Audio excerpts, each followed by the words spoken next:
Welcome, FanNoise faithful, for another Saturday slate, a Saturday college pick'em. Before we start the show, I would like to ask you to like, subscribe, and hit the notification button on your laptop. Click it right now. Click it.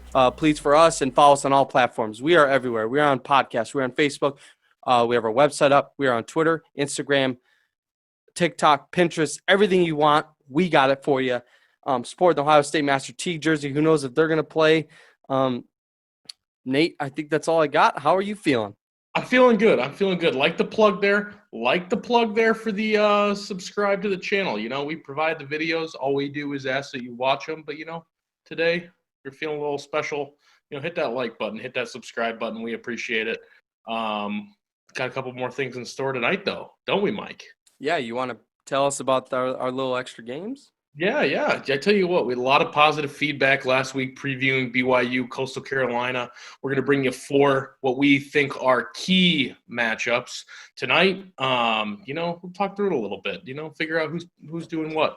You know, is Massimo kicking extra points, or is somebody perfect on the season? We'll find out. We'll see if Will Ferrell's out there. All right. To the Maction. We started every week. Nate, who do you got? I really like this one down at the factory in Ypsilanti. The Northern Illinois Huskies at the factory at the Eastern Michigan Eagles. Not your father's ginger ale. Not your father's Northern Illinois Huskies. 0-5 on the season. The factory just put up a 50-burger last week. Give me the Eagles. Preston Hutchinson. Guy can toss the ball all over the field. 10 tutties on the season. Come on. At the factory. This guy's a legend. He's pretty elite. My team, Nate. Of course, I am going with Decorum and the Rockets. Toledo at Central Michigan, the Chippewas. And I'll tell you what, they beat the hell out of us in baseball at Oakland over there for 4 years. I don't like Central Michigan. I'm taking Toledo. I always take Toledo. They're going to improve to 4-2. The spread in this game, 11.5, a little too high for me. If I was a betting man, I would take Central Michigan 11.5. They're at Central. Doesn't mean much now, but the MAC is going to finish up here in a week or two, Nate, and it's not going to mean anything. No, not a thing. Not a thing in the world. Not a care in the world. It's MACtion, baby. We had a couple good Tuesday nights in November. That's all we needed. All we needed. Just to kick it off, and you're right. See you next year. To the ACC, our first game. Do it, Nate. Big. That's what I needed. Key matchup here. We got Miami, North Carolina, Mike. Key matchup here, first key matchup of the slate. And Nate, I am taking Miami, and I'll give you my reasons why. De'Aaron King, you ever heard of him? Yes, you have. He's got 2,300 yards passing, 20 touchdowns, and only 4 interceptions on the year. The dude's an electric factory. Started over Kyle Trask in his career at high school. I don't know if that's a yikes or not because they're both really good, but Kyle Trask is just unbelievable. Wide receiver Mike Harley leads all wide receivers handily with 43 overall receptions. Miami's defense is the strength of their defense. Is their passing defense? They're ranked 19th in the country, and that's not saying much because they don't have that great of a defense. But at the same time, North Carolina's offense is pretty elite, and Sam Howell will be slinging it around. But I have Miami by 3, and I'll tell you why right here. Kicker Jose Borregales is 17 for 19 on the year. And his career is long this year is 57. The guy could really boot it. Low score, 23-20 game, lower than the experts think. I think Miami wins this at home. I think a lot of people are sleeping on the Hurricanes this year. Yeah, a lot of people are sleeping on the Hurricanes. I personally am going the other way with the guy with a 125.2 quarterback rating on the year, and that's Jefferson Boaz, the freshman. Kidding. Sam Howell, baby. 1.8 is that QB rating. 26 touchdowns on the year. Jefferson Boaz is 1 for 1 for 3 yards, by the way. Those are the season stats out of Chapel Hill. Howell's completing 68% of his passes, most of them coming to De'Ami Brown. Brown's going to break 1,000 yards on the season in this one. Michael Carter's almost rushed for 1,000 yards. I tell you what, it's a lot of offense. It's a lot of offense in the Carolina Blue, and I think they're going to be too much. I think they're going to be too much for the Hurricanes this weekend.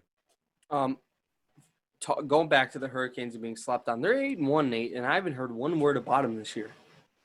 I haven't heard one thing about them because they, respectfully, they pulled the Fighting Irish this year. Mm-hmm. They everybody's like, ooh, don't sleep on Notre Dame. Don't sleep on Notre Dame. Here we go. Clemson, Miami. Notre Dame. We're talking about Miami. Don't sleep on Miami. Don't sleep on Miami. Here's the Clemson game. Lose by 30. Lose by 30. I kind of stopped caring about Miami after that happened. You look at the scores, and you got some tight battles versus Georgia Tech, that game got suspended. But I think it was Pitt.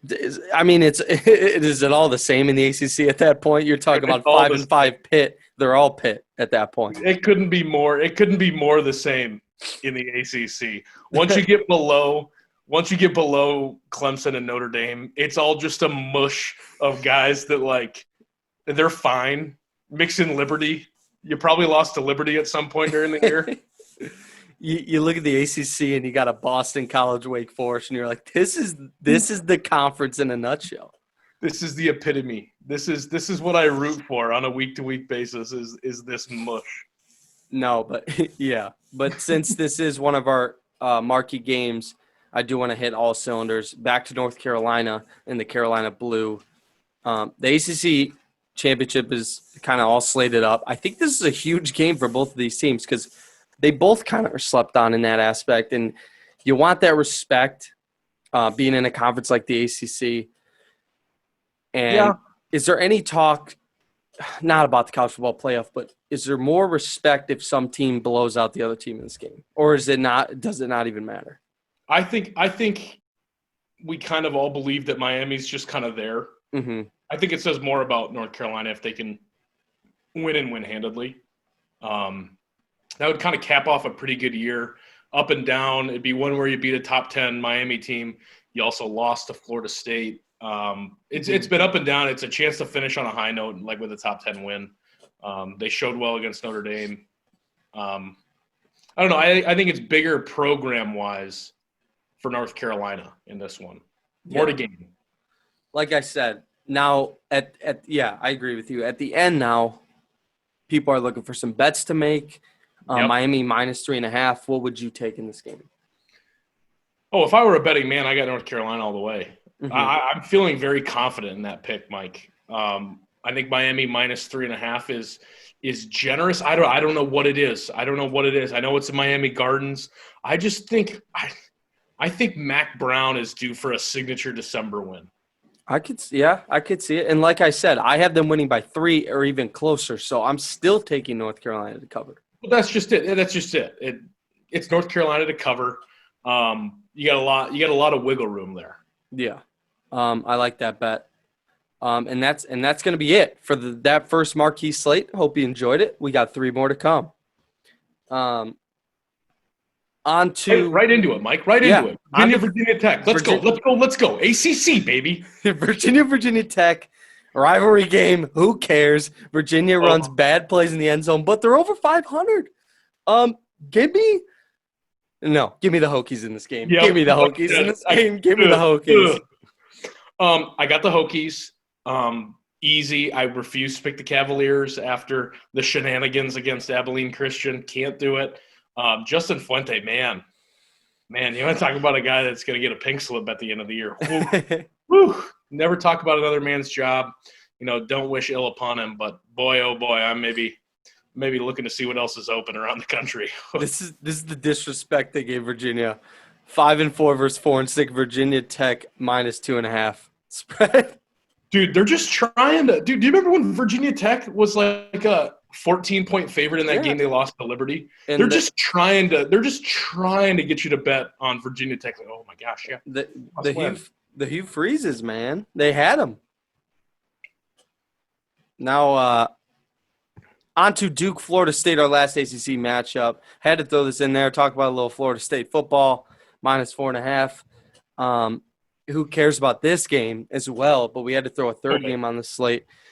Boy, play some basketball. That looks like a nice basketball matchup. Oh my gosh, it looks like you're in Charlotte in March finishing up the ACC title.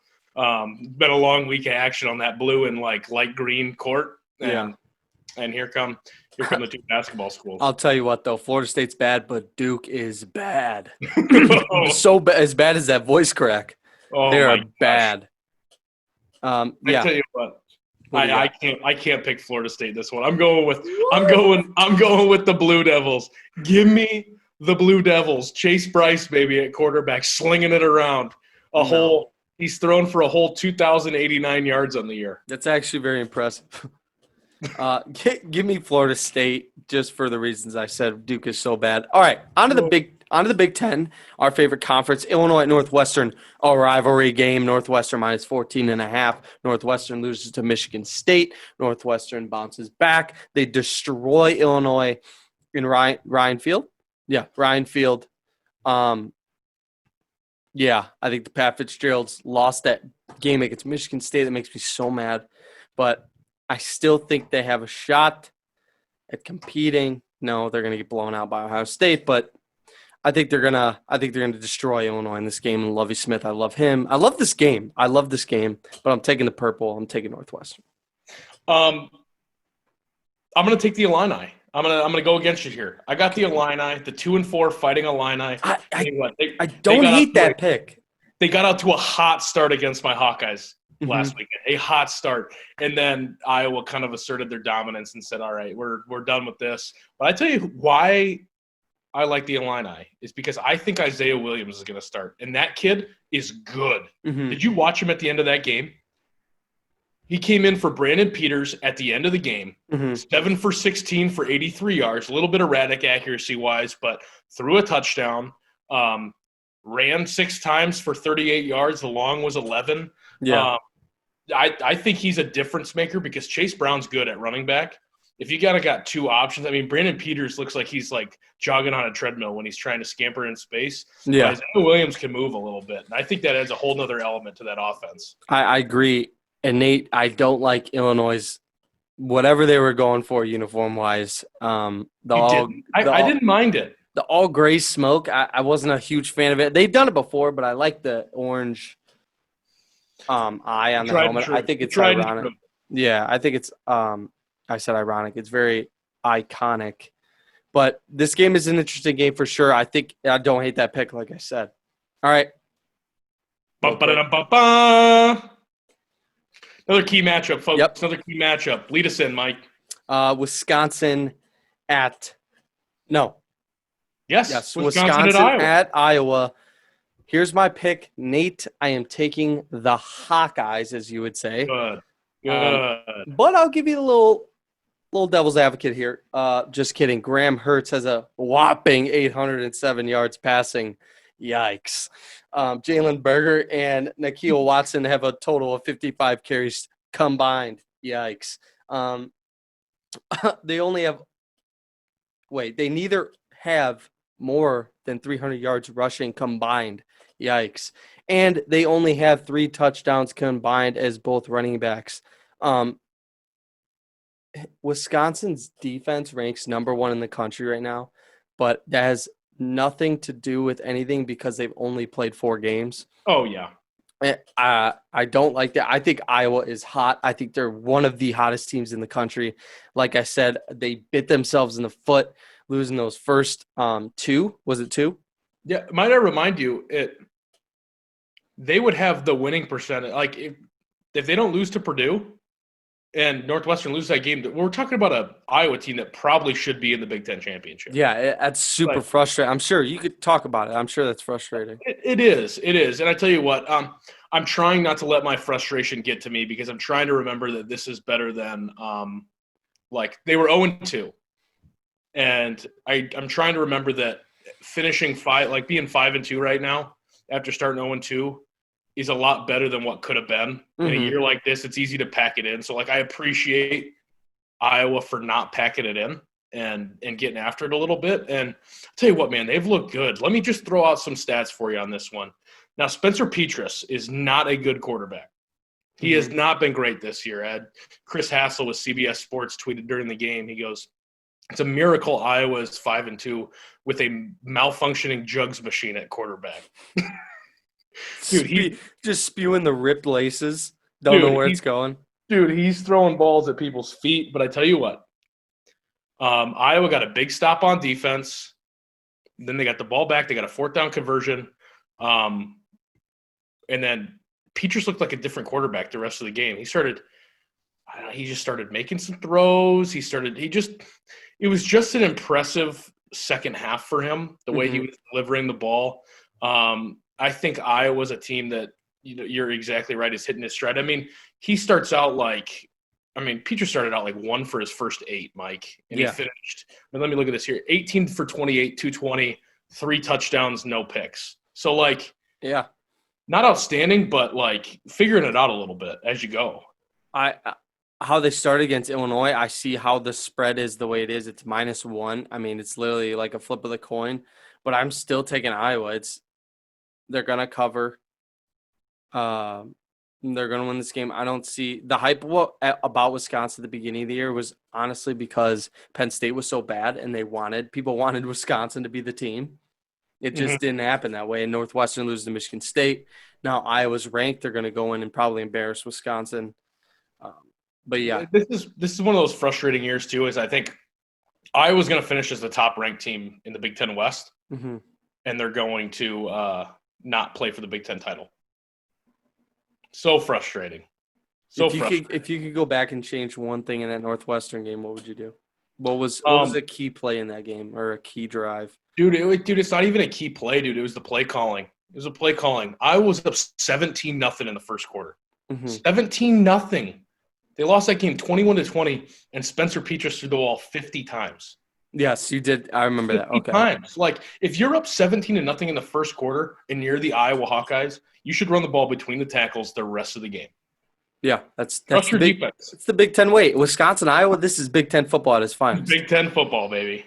And that is it for our second marquee matchup of the week, Wisconsin at Iowa. On to Purdue at Indiana. I put this on the slate because it is an Indiana rivalry. I think Indiana blows them out of the water. Oh, yeah. I'm still a believer of Indiana. I would like to see a rematch between Indiana and Ohio State. I would like to see that, but we're not going to get that. But I think the Hoosiers are going to make a big bowl this year, and we're going to see how they play against a Big 12 SEC team. Yeah. Here's my deal with Indiana. I think I've been low on Indiana all season. I can admit that. I think that I don't want to see them play Ohio State again because I think it'd be a worse game. I truly believe that Ohio State played as bad as they could play in that game. And still put up points. They put up 42. Now the defense a little suspect. But you're not giving credit to Indiana for that? Sure I am. But, I mean, Justin Fields throws, 3 picks? One of them as he's, falling down. I don't know. Michael Penix Jr. threw for 500 yards in that game. I'm a believer in the Hoosiers. Much work as a defense. Is he falling down because he's getting sacked? Yes. I mean, it all adds up. You play good. I know it. I know. I'm trying to get you to be a believer in the Hoos, but they're going to destroy Purdue. We could agree on that. Yes, they are. Okay. Now on to our third marquee matchup. It is the rivalry. Michigan at Ohio State. What do you got? I'm sorry, I cut you off. Michigan at Ohio State. Couple key notes here. Michigan and Ohio State, who knows if they're even going to play this football game. A lot of COVID running around there. Yeah. Jim Harbaugh, you said, is coming out with a statement. Tough Borland. I saw something. Tough Borland out with COVID. Entire offensive line out with COVID. The first few snaps of the Ohio State game was horrific. The guy could not snap the ball. He's the backup center. But Michigan says they are back practicing, but then had to shut down again. So here's what I think, Nate. That's what I was talking to my father about. I could see Michigan pulling the ultimate we hate you moment and not play this football game, and Ohio State does not make the college football playoff. I could see it. Don't rule it out. Although it might turn out better. If they do that, it might turn out better for Ohio State. Because who would you rather? Because riddle me this. If you is the extra game worth playing Northwestern in the Big Ten title game? Because if you finish technically second in the Big Ten East, they send Indiana to the Big Ten championship game, you'd get the Hawkeyes. Is that a better win for them than Northwestern? So you're saying they would send Indiana to the Big Ten championship over Ohio State? That's what if they don't play 6 games. So where would Ohio State play Iowa? They're playing a crossover. One's playing at the one, end. Yeah, 2's playing 2, but you have to play 6 games to play for the Big Ten title. They'd be 5-0, and they'd play their crossover game against Iowa, which I think would be a better win right now than over Northwestern. Especially if Northwestern. I don't think the committee seat. I hear you, and I know you would be. I think you're saying this because you want to see Iowa. I want to see it, baby. I want to see it. But I think the committee thinks way differently. But again, that's a very good point. Does Ohio State play Iowa if they don't play this game? And wow, what a matchup that would be. They'd crush them, but but I'd be rooting hard. So let's hypothetical. Let's say Iowa wins that game. Still, nothing happens for the Hawkeyes. Nothing happens. 2 losses. Nothing. Not even a New Year's Six bowl. They're so far behind. Golly. That would be a historic win for the program, though. It would. Almost as historic as when they beat them by 31 a couple years ago. At home, electric atmosphere. Oh my gosh! What a time to be alive. No, I think let's transfer over if they do play this game. Yeah, they do play this game, Mike, because we got to talk about that. I think this has a chance to be like the low moment. Like there have been a lot of low moments for Michigan in the past couple of years. It feels like where it's like, man, Michigan's just not back. This has potential to be the low moment. Yeah. Like 45-point win for Ohio State. Yeah, I'm saying I could see a 55-7, 63-14. Yes, an absolutely obliterating. I mean, Jim Jim Harbaugh's walking out into the locker room in the third quarter, headsets coming off. I could see it's going to be bad for the Wolverines. And as a Michigan fan, how are you even excited to watch this football game? I do. I don't know. I don't know how it feels to be like that far behind your biggest rival. Like you're climbing an uphill battle and the other person's going faster. Mm-hmm. Like that's where we're at right now. Ohio State's moving faster and Michigan's way behind. Yeah, going like this. Yeah, it's just. So you're talking about the spread minus 29.5. You're saying Ohio State covers. Oh, absolutely. Absolutely. I think so too. I think this is a bad game. The 2-4 Wolverines. All right. No. Yeah, that was it. Game 3. That was game 3. We're on to our favorite segment, the American Game of the Week. The American Game of the Week. Nate, hit me with it. American Game of the Week. Also a key matchup. Our fourth and final key matchup. We're hitting them all right down in a row here. My gosh. Cincy at Tulsa. Tulsa, I was calling at the beginning of the year. I was saying they're a good club when they were facing Oklahoma State. I was like, you know what? Tulsa's that team in NCAA football where you want to bring a team to the Natty that just will never go, and you're creating a guy that's 6'11". He's got a neck roll. He's 800 pounds, but has 99 overall speed, and he's throwing accuracy is 99, and he just leads them to a national title with the taped up boots that they call his tape. Taped up boots in the thick elbow pad. Yeah. But on a serious note, Cincy's tight end, I'm not even going to talk about their quarterback. Cincy's tight end, Josh Weil, has the most receptions and the most TDs. That's pretty impressive as a tight end. He's also, like I said, the most touchdowns.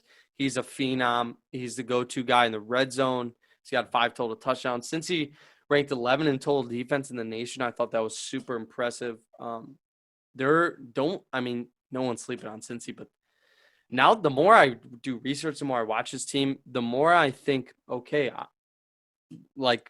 if something happens, let's see. Let's see what Cincy could do. But then on the other side, you got Tulsa, ranked 20 in the nation defense. You're sitting there like, I mean, Tulsa doesn't score points. Cincy does. Cincy wins this football game. And Cincy needs, okay, Nate, here we go. Cincy needs this game, and they need to win it big. Yeah, they need to win it big. What's kind of crazy is that they aren't going to – like, they're going to play again next week. Mm-hmm. Like, so – because that's the American Game of the Week Championship edition. I'll be interested to see what Cincinnati's willing to pull out of their bag of tricks this week. Like, do they kind of play it easy and then dominate them the next week? Or do they have to try to dominate them twice? I think you have to blow them out of the water. Yeah, probably. Yeah, I mean, you think about it. BYU, what did they say? Anytime, any place. Yeah. We'll go to shot to clear nation. Cincy needs – this is the one game on their schedule that they've been licking their chops for, saying this is what's going to get us in the playoff. They need that Ohio State over Wisconsin win in the Big Ten championship to get them in. Yeah. You agree or no? No, they do. Florida's kind of a wild card, too. How much do you believe in Kyle Trask against Alabama? I do believe in Kyle Trask. That's what I mean, dude. Can the defense stop? Can the defense stop Mac Jones? I don't know. But Cincinnati's got a chance if some things fall their way. The only hurdle might be Texas A&M. Mm-hmm. And again, throw them in there. Playoff committee, throw them in there. Let's see what happens. Let's have a little fun. He's laughing. He's having a good time. He's having a good time. Do you have any marquee guys or any betting predictions on this game? Peeking through it, I guess my deal is that they're just a sound football team, Cincinnati is. I mean, a 4 turnover ratio. They're holding the ball longer than, for being a high-powered offense, Mike, they're at 31 minutes a game, time of possession-wise, which not only means they're working fast, but, like, if you're working that fast, a lot of times you're going to lose the time of possession battle. Their defense is is staying off the field too. Yeah. I think that's impressive. They're a 12.5-point favorite. I think they cover, and I think you got to be thinking that number's 20.5 if you're Cincinnati. As we're talking, you got to be thinking that's 20.5. I think Cincy covers, and if Tulsa shows fight and wins this game, I think you count Cincy out completely, 100%. Mm-hmm. All right, that is it for our 4th game of the key marquee games of the week. Key. Nate, those games have been a pleasure, but we have more games to talk about. The Pac-12, the conference nobody really cares about. USC is 4-0, and they're ranked 20. That's saying something about the USC Trojans rivalry game against UCLA. Nate, I'll let you start with this one. USC will win this one. Like I said, I think they'll go 6-0. They'll find a way to win. They'll win their 5. They'll win the Pac-12 championship game. USC's got no chance of making the playoff, right? No. We're in agreement on that one. No. Just not enough time, not enough games. Just I don't see it working out for them. Well, I saw the way they played. Was it Arizona, their first game of the year? Yeah, they did not look good, like outstanding. That right there was enough for me to say no. Yeah. Honestly, it was that short of a leash. Yeah. All right, on to Washington, Oregon. This would be our 5th game, but Washington is going to be a good football team for a long time because of the culture and the tradition they create at Washington. Washington is known for football, and I don't think a lot of people know that. Yeah. I think the Huskies overall the last 10 years have been just improving and very low-key and under the radar. And Oregon, -6 in this game, I mean, the way they lost to Oregon State, I don't see Oregon unless they come out with some absolutely flaming uniforms. I got Washington in this game. Yeah, I want to take Washington. I really do. It feels like a which team is worse kind of day for me. I mean, because we've been talking about David Shaw's job, and David Shaw beat the Huskies last week. Yeah. And he probably earned another 10 years with that win. But I don't know. I'm inclined to pick the Huskies with you. I think Oregon is – they had like a little moment last year. Mm-hmm. But I think we need to stop pretending like Oregon is the same Oregon that Marcus Mariota played for. I think that's what people need to understand. That's where I'm getting at. I didn't even want to bring up the loss last week. It was mostly focused on Oregon not being Oregon. People need to realize that this is not the same Oregon team. It's not the same program. Yeah, Justin Herbert, yeah, he was a great guy, but that's all they had. Yes, we're talking about lightning in a bottle. Yeah. Lightning in a bottle, man. Like, it just – everyone's like, Oregon's back. No, they're not. Yeah. They have awesome uniforms, and I think they get a lot of attention for that, and people like them. But at the same time, like you said, they're just not the same. No, it's not the same Chip Kelly program that was just flying up and down the field. I mean, we talk about NCAA 14 building the guy to play for Tulsa. Yeah. How about playing your buddies? Like, it was like you're playing one-on-one and somebody goes, okay, but you can't pick Oregon. Because like that's how it was. So good. Their guy was just 90. Their quarterback, the read option, their playbook. It was so awesome to run. Yeah, and so this isn't the same team. I think they got a long way to go. I believe in what they're doing over there, but I think they got a long way to go.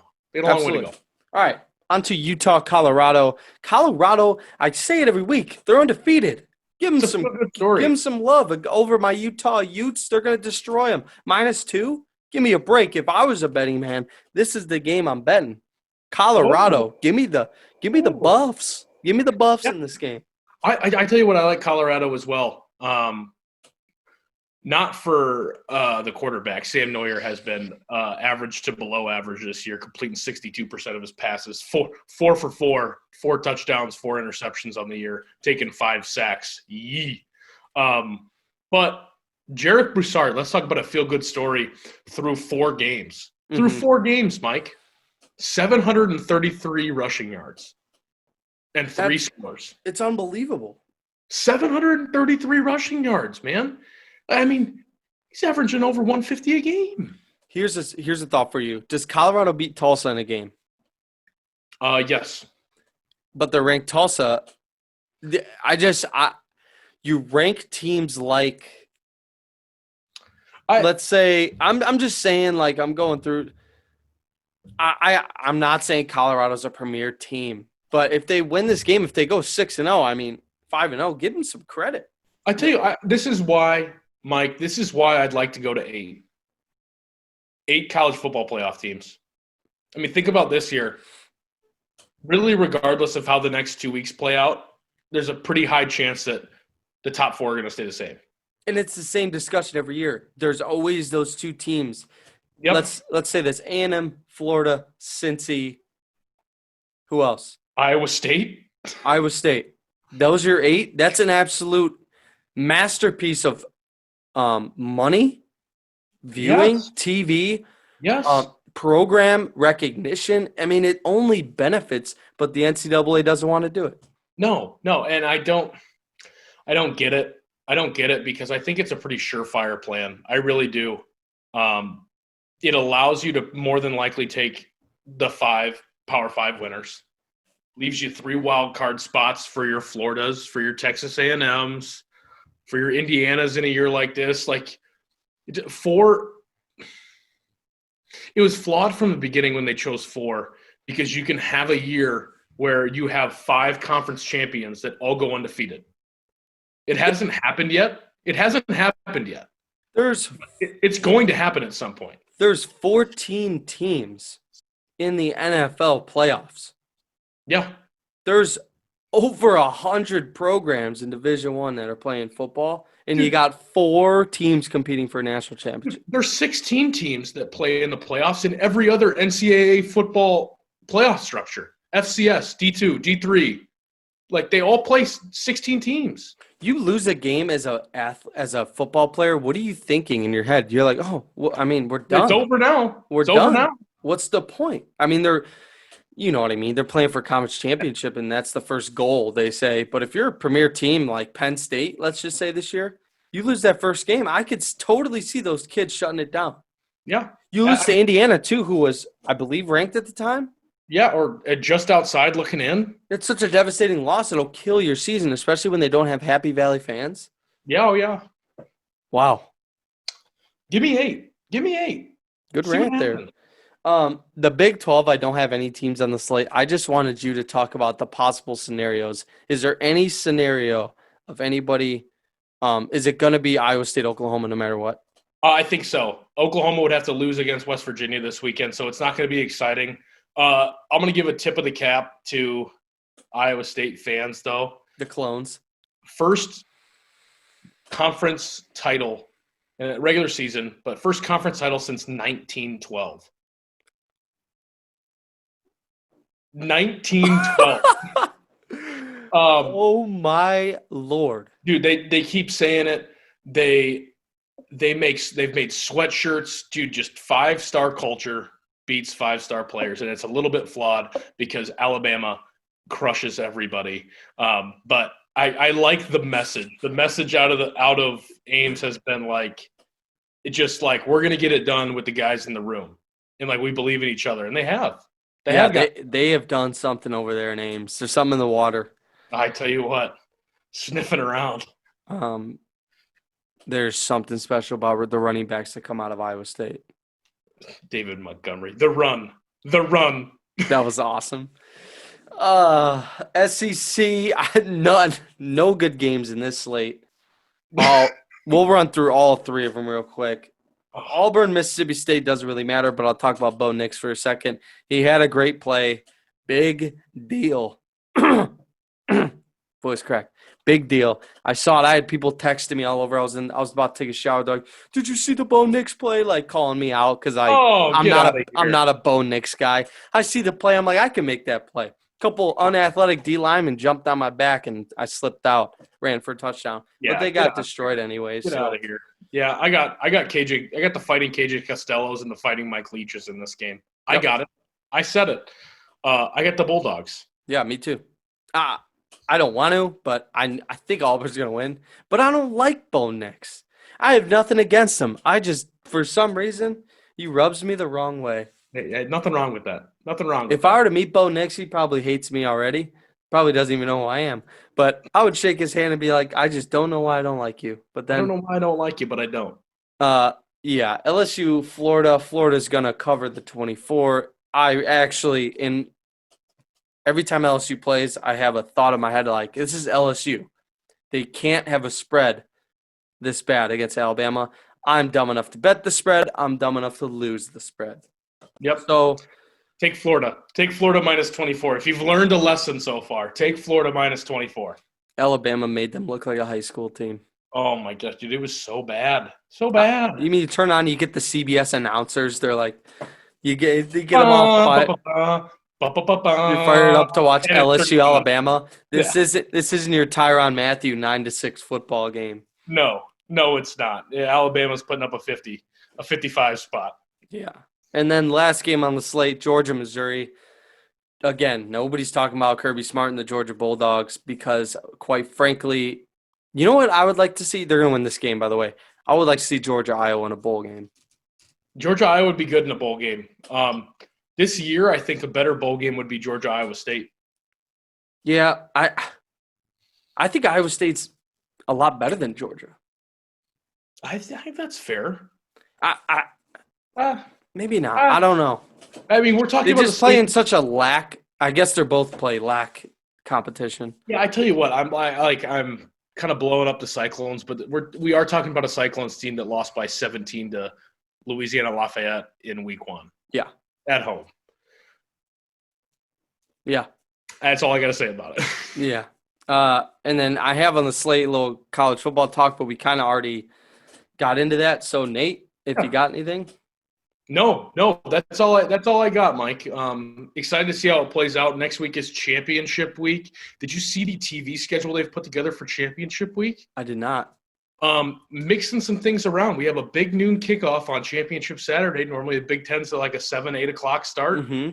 Big 12 and Big 10 both kicking off at noon Eastern time. At the same time? Yes. Wow. We've got the ACC at 4 and the SEC at 8. That's a full day. That's a full day of college football. Wow. Notre Dame and Clemson off this week. Getting ready to go. Just getting prepared. Yeah, Nate, this is probably my favorite show to date. A lot of detail, a lot of things to talk about. Like I said in the beginning, if you have not done so far, please like, subscribe, click the notification button, please. Do it right now. I'll give you 2 seconds. Okay, there's your 2 seconds. It's done. It's done. Like, subscribe, do it all. Follow us on all platforms. We are everywhere. You're listening on Apple Podcasts. Hit the subscribe button. Be up to date. We do more than this show. I know all of you are probably college football fans. We do more than this show, though. We'll get into the Sunday slate. A lot of weekly yikes. Mike does a great fantasy podcast, and more to come. More to come. Oh yeah, just wait, football fans, till we get to the baseball stuff and the college basketball and the NBA, and a little bit of hockey, huh? Don't sleep on mixing it in. No. Here we go, Nate. That's been a terrific, tremendous show. I combined both of those words. Hey, I like it. It has been a tremendous show. Appreciate your time, Nate. I will see you tomorrow. I'll see you guys next Saturday. It's been a terrific show. I said it again, Nate. Sign us off. I think you've already done enough. I think you've already done enough. We'll get next time. Follow, subscribe, FanNoise Sports. FanNoise out.